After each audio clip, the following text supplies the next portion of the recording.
Ah, good morning. Once again, I am lit by the sun. It is so fun to watch how the sun moves during this year of Bhagavad Gita Sadhana. Here we go. Now I can kind of see you. It's also fun when I watch the videos later, and when it's sunny like this, I can see kind of what you see, which is the reflections in the window of everything in this room.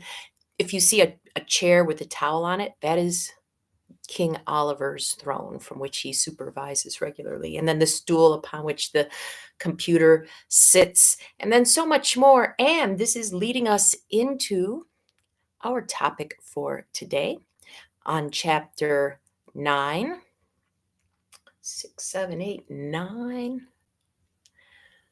which is the one with the royal secret. In fact, I've seen this title for chapter 9 in different renderings of Bhagavad Gita. So I embraced the differences. I call it in my book, The Yoga of the Science and Secret of Kings. Ooh. So what is this royal secret? Well, let's share a little bit from verse 4.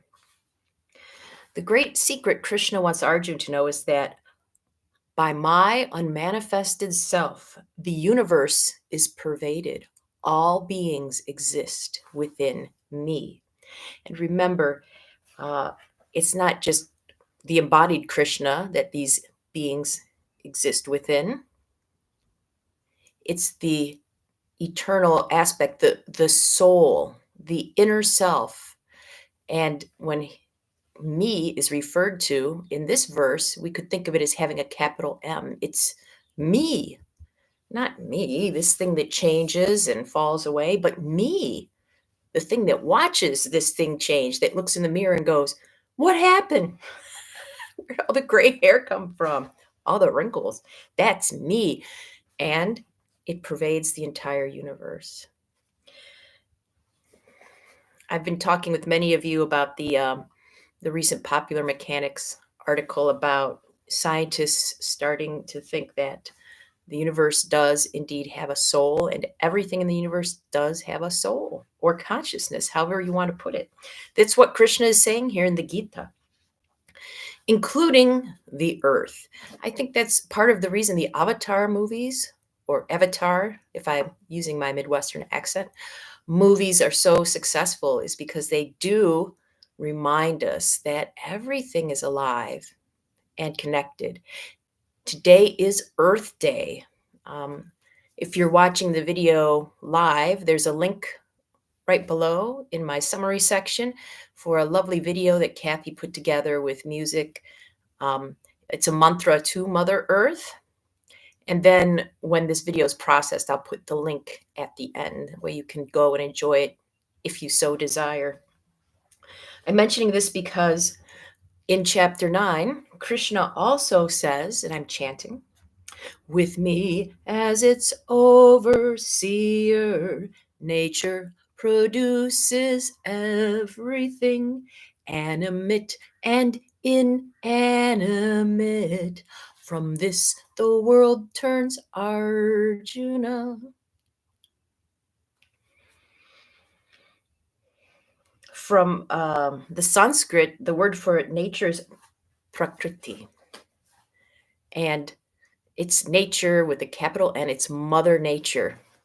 Krishna is saying here that he, with the capital H, so the soul, the inner soul, supervises nature and produces everything in this world. And finally, there's a lovely reference to Earth Day, and also an encouragement, because sometimes when we hear about, yoga, it's something we have to carve out time from in our already busy schedule.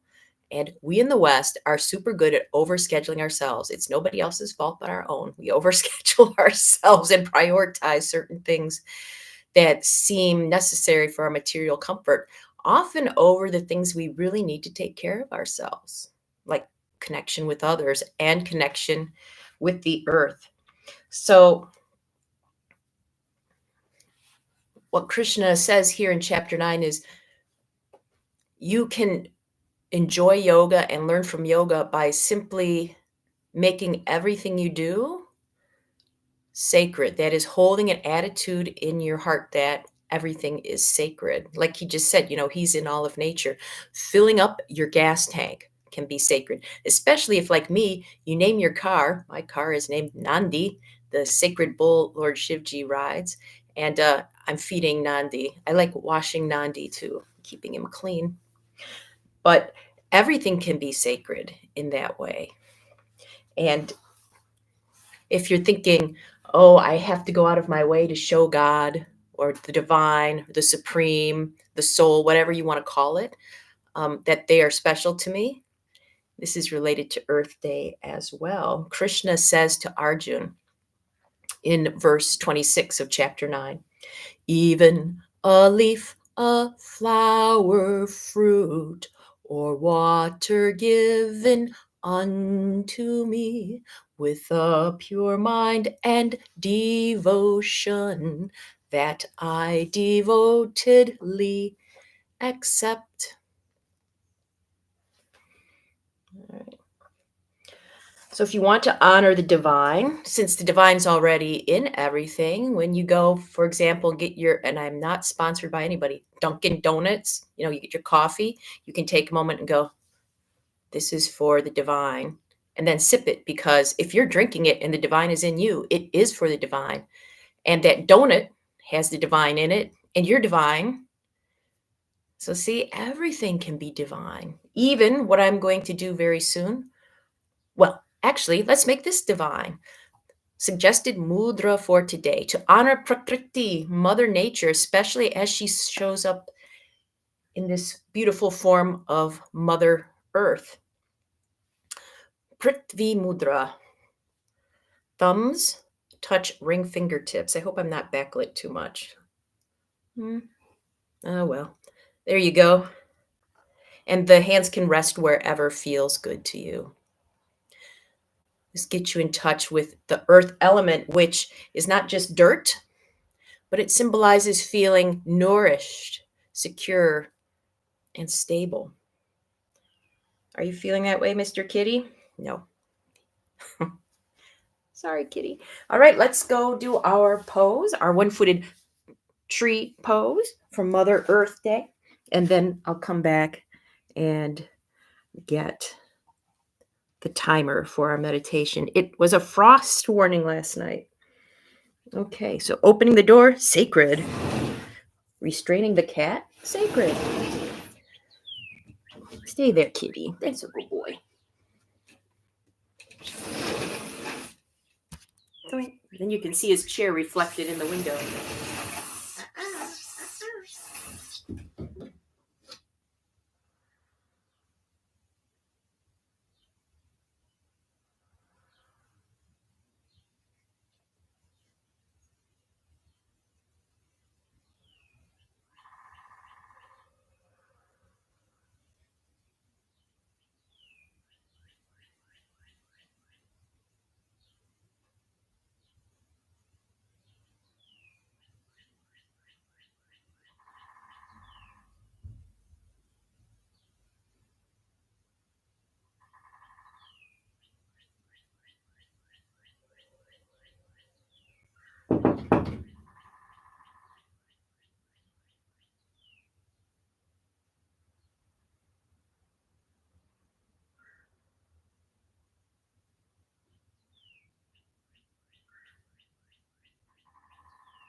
Time for the meditative practice. I wish I could leave the door open because the woodpeckers are having a percussion festival out here. See you in 5. Prithvi mudra.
Welcome back. So, since the bones in our body are created from the minerals of the earth, since our flesh is created from the food that the earth provides us, Happy Earth Day is also Happy You Day, Happy Us Day.